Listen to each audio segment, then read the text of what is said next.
नमस्कार दोस्तों, मैं हूं मनोज मुंतशिर। आप ये तो जानते हैं कि मैं एक राइटर हूं, लेकिन क्या ये जानते हैं कि मुझे राइटिंग के बारे में सबसे ज्यादा अच्छा क्या लगता है?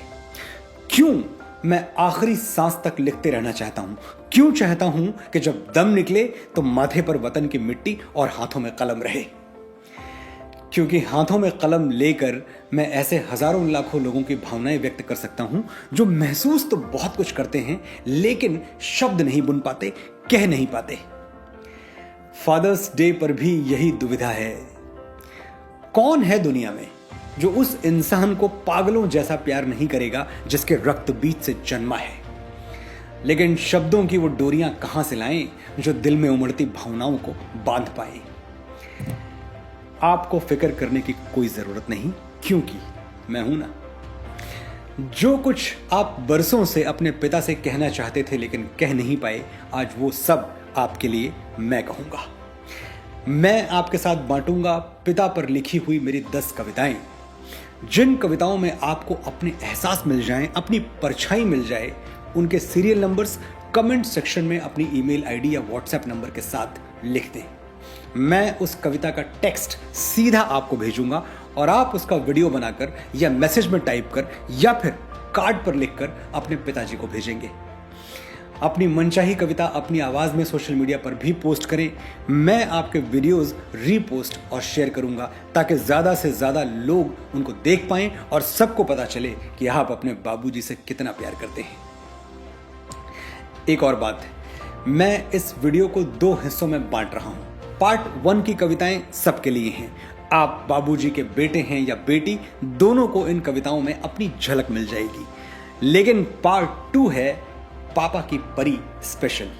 इस सेक्शन की कविताएं खास तौर पर बेटियों के लिए लिखी गई हैं। मैं डिस्क्रिप्शन में पार्ट 2 का टाइम स्टैम्प दे रहा हूं as a mark of respect to all my female audience.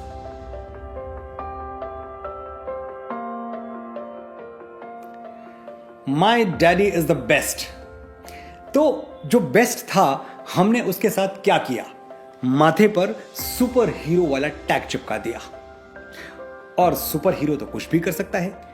उससे थोड़ी पूछते हैं कि आज मुश्किलों के कितने पर्वत पार किए, हमारी एक शर्ट सिलवाने में अपने कितने कुर्ते तार तार किए।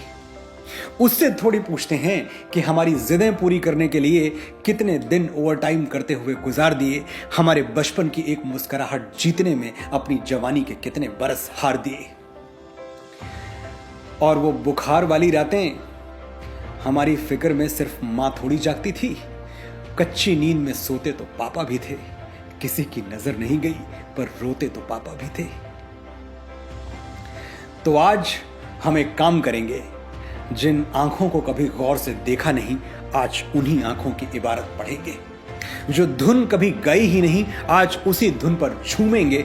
रोटियां पकाने वाले हाथों को सलाम, लेकिन आज हम रोटियां कमाने वाले हाथ चूमेंगे।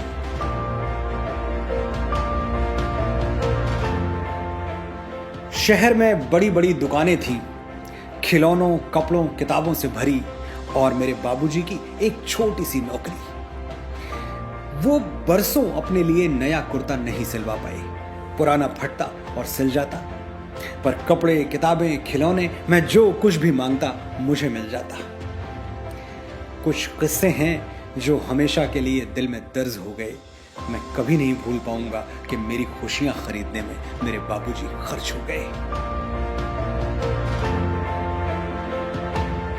कभी कभी हजारों से मिलना पड़ता है ये जानने के लिए कि हमारे दुख दर्द में शरीक कौन है। बहुत दूर जाना पड़ता है ये समझने के लिए कि हमारे नजदीक कौन है।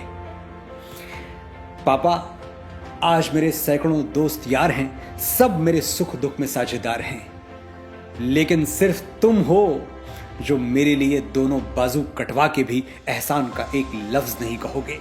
मेरे सबसे सच्चे दोस्त तुम थे और तुम ही रहोगे।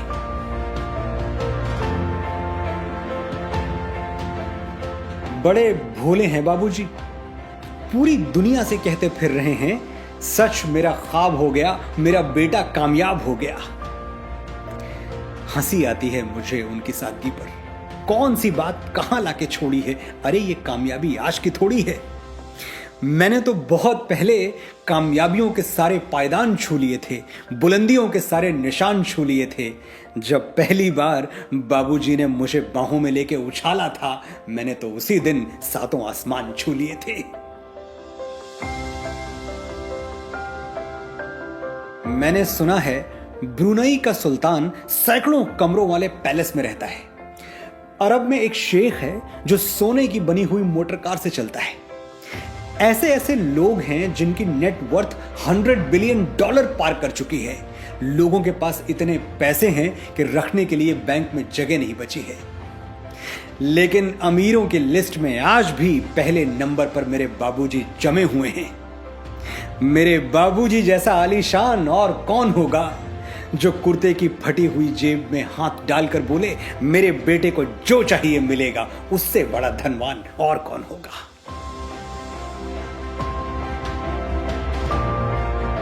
मैं डरता नहीं, किसी मुश्किल, किसी चुनौती, किसी आफत से नहीं डरता।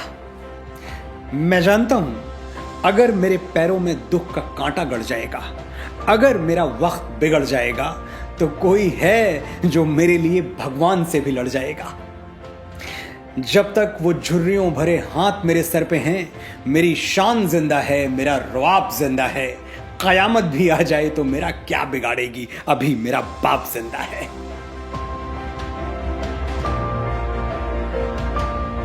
यार पापा, बड़े बेदर्द थे आप। बचपन में चलते चलते मैं गिर जाता तो मां गोद में उठा लेती और आप गोद से खींच के वापस जमीन पर उतार देते, कहते मजबूत बनो। स्कूल का पहला दिन, पहली बार मैं अजनबी लोगों के बीच अकेला था। इतना रोया कि 4 दिनों तक आंखें लाल रहीं। चुप कराने की जगह आप वही रटते रहे, रोना बंद करो, मजबूत बनो। जब पार्क में झूले से गिर पड़ा, मेरी चोट की तरफ आपने एक नजर देखा भी नहीं, वही पुराना टेप चला दिया, मजबूत बनो। बहुत सुन लिया मैंने, मजबूत बनो, मजबूत बनो, मजबूत बनो। अभी आप मेरी सुनो। इस दुनिया में तब तक रहना जब तक मैं जाने के लिए ना कहूं, तब तक आंखें खोले रखना जब तक मैं सामने दिखता रहूं। यार पापा, कैसे समझाऊं, मैं इतना मजबूत कभी नहीं बन पाया कि तुम्हारे बगैर जी पाऊं। मैं बड़े अच्छे स्कूल में पढ़ता था और इसी बात से रोज चिढ़ता था। मेरे दोस्त लंबी लंबी गाड़ियों में आते, मेरी तरह टिफिन के पराठे नहीं, कैंटीन के समोसे खाते। और कुछ तो ऐसे भी थे जो साल में 2 बार फॉरेन में छुट्टियां मनाते। किसी के डैडी डॉक्टर, किसी के पॉलिटिशियन, किसी के आला अधिकारी, और मेरे एक सरकारी दफ्तर में 3रे दर्जे के कर्मचारी। एक दिन मैं फट पड़ा, ये क्या है यार पापा, आप सबकी तरह पैसे वाले क्यों नहीं हो। पापा कुछ बोले नहीं, 2 शब्द भी नहीं कहे, बस भरी भरी आंखों से मेरी ओर देखते रहे। वो आंखें हमेशा के लिए मेरे दिल पर छप गईं। मैंने जो गलती की तुम मत दोहराना, मौसम का हाल उसे मत सुनाना जो तुम्हारे लिए रोज भागता रहा। सर्दी क्या, गर्मी क्या, धूप क्या, छाया क्या। जिसकी जिंदगी भर की कमाई तुम हो, उससे मत पूछना कि तुमने कमाया क्या।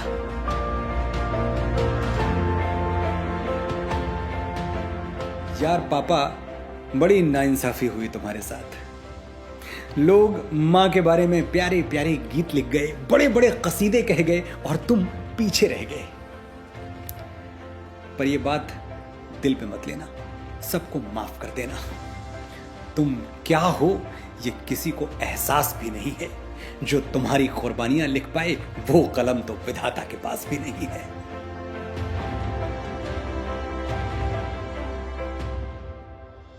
मेरे पास एक सुपर हीरो है, मेरा खुद का।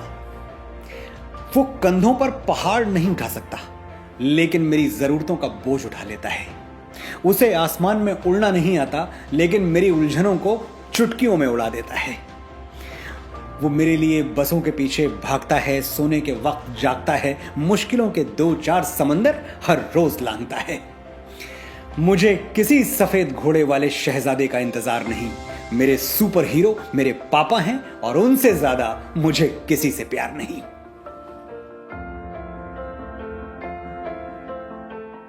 बहुत छोटी थी मैं जब खिलौनों की दुकान से पापा मेरे लिए एक क्राउन ले आए थे।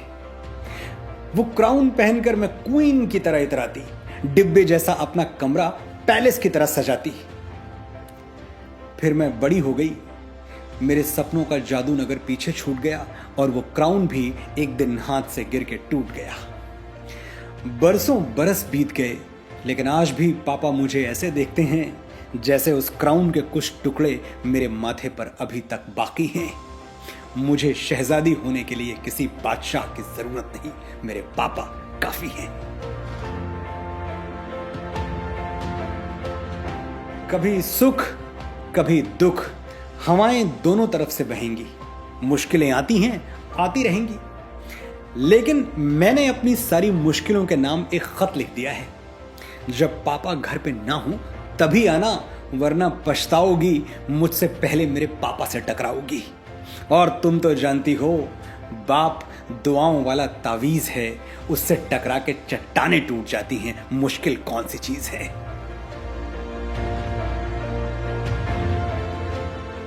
बॉयज, आपने हार्ट वाले स्टिकर से मेरा मैसेज बॉक्स भर दिया और रोमांटिक मेल्स लिख लिख के मेरा ईमेल अकाउंट क्रैश कर दिया। रोज इतना प्यार भेजते हैं आप मुझे, शुक्रिया।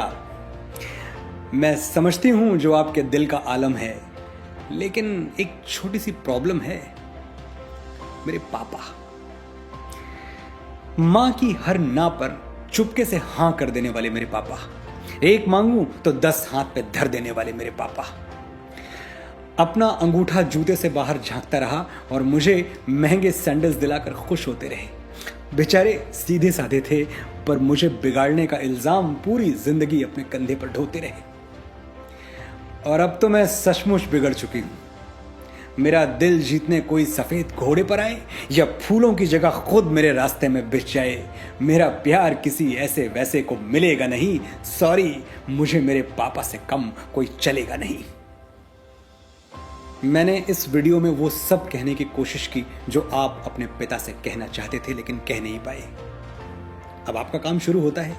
आप अपनी भावनाएं मेरे शब्दों में ढालकर अपने पिताजी तक पहुंचाएं। Thank you for your time.